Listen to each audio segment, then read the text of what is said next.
I think Putin, I mean, he kind of laid it out in a speech last month at the St. Petersburg International Economic Forum.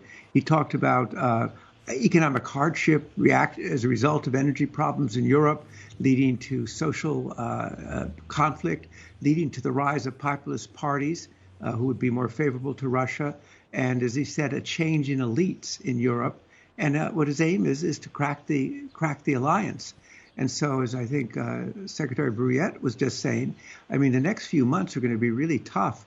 It's going to be a race to see whether Europe can be in a position to have enough gas to get through the winter. And Russia's going to do everything I think it can to kind of ensure that it doesn't get there. And of course, those problems in Europe will reverberate around the world to the global economy.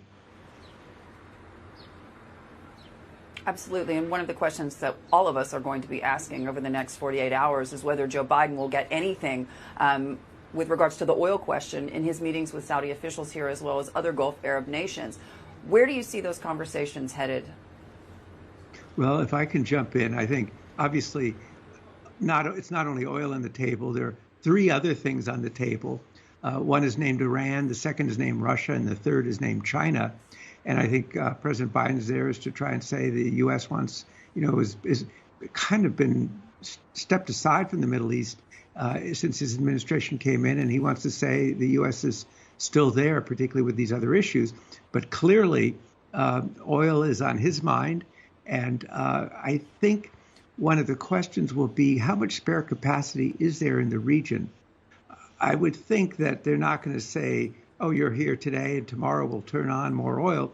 But there's a process for more oil to come on with the end of the OPEC Plus agreement, which ends next month. So I think out of this, unless something goes really awry in the meeting, there'll be more oil over the next month.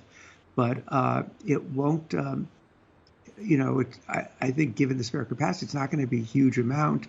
And probably right now, the person who has more impact on the price of oil is the head of the Federal Reserve in terms of what happens to the economy and demand.